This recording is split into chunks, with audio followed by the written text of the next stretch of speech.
সকলো আমি জনাটো উচিত।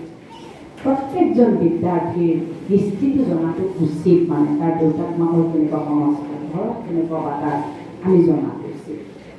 দ্বিতীয়তে, যিখিনি সন্তান পঢ়া শুনাত খুব বেছি দেখিছে, এটেণ্টিভ বা আগবাঢ়ি আহিছে, তেওঁলোকক বিশেষভাৱে পালনা দিয়ক। মানে এদিন তেওঁলোকে আপোনালোকৰ নাম সমাজত উজ্বলাই তুলিব।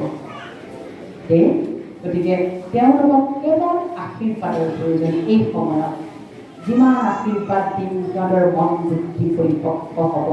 মন বুদ্ধি শান্ত আৰু পৰিপক্ক হ'লেই জ্ঞান আহৰণ কৰা একেবাৰে সহজ হৈ পৰিব।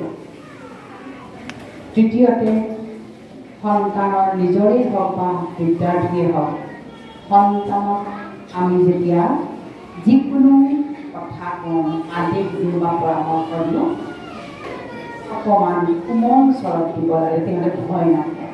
নিজৰ সন্তানৰ ক্ষেত্ৰত যে কেতিয়াও তেওঁলোকে ভয় নাখায়, সেইটো আমি অকণমান এলাৰ্ট হ'ব লাগে। আপোনাৰ আৰু তেওঁৰ মাজত যেনেকুৱা আৱেগিক সম্বন্ধ স্থাপন হয়, যিটো শ্ৰদ্ধা আৰু আৱেগৰে পৰিপূৰ্ণ হয়। আজিও আমাৰ গুৰুজনক দেখিলে আমি চাইকেলৰ পৰা নামি দিওঁ। আজিও আমাৰ স্কুলৰ হেড ছাৰ বা ছাৰসকল দেখিলে আমি ছাতি তল কৰোঁ।